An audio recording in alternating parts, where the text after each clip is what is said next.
Mes chers amis, bonjour. Dans la paracha qu'on va lire ce Shabbat, d'un paracha de Toldot, on va nous raconter l'histoire de Yitzhak, le père donc de Yaakov et Esav, qui décide de bénir son fils Esav, qu'il pense, qui est l'aîné, et donc il ne sait pas que Yaakov lui a racheté son droit d'aînesse, et il lui demande de lui préparer un plat qu'il aime, et lui propose de revenir vers lui pour lui faire les bénédictions. Ces bénédictions, elles ont donc un enjeu capital puisqu'elles vont accompagner l'héritier de Yitzhak et donc de Abraham tout au long de l'histoire.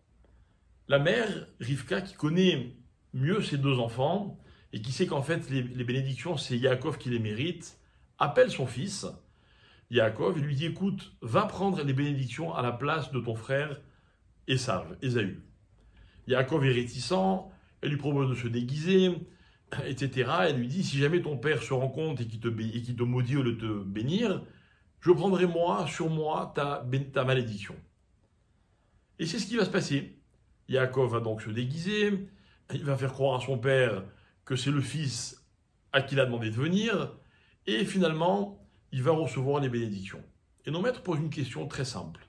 Pourquoi Rivka, donc l'épouse de Yitzhak, la mère, n'est pas allée voir son mari en lui disant, écoute, ce n'est pas Yitzhak qui doit être béni, mais c'est Yaakov. Et puis, tout aurait été parfait. J'ai entendu une magnifique réponse que je voulais partager avec vous. Une réponse selon laquelle Yitzhak aimait profondément Esav. Et donc, il allait le bénir de tout son cœur. Il allait y mettre toute l'affection qu'il avait pour ce fils qui était donc son aîné.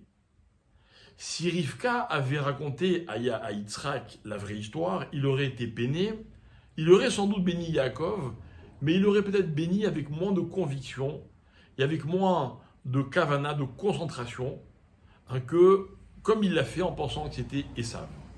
Yaakov va donc recevoir les bénédictions que Yitzhak voulait faire à Esav, le père à son fils, avec tout l'amour qu'il avait pour lui. Et ces bénédictions vont marcher puisque nous sommes là pour témoigner que nous en profitons et nous en avons profité tout au long de l'histoire. On apprend de cela une magnifique leçon. La leçon, c'est que quand des parents bénissent leurs enfants avec conviction, avec amour, cette bénédiction a une force qu'on ne peut même pas imaginer. Rivka n'a pas voulu prendre le risque que Yitzhak mette moins de force dans sa bracha en lui racontant la vraie histoire.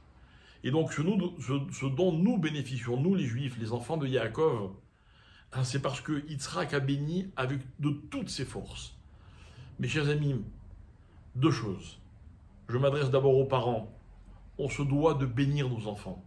La force que nous leur donnons à travers ces bénédictions est absolument inestimable.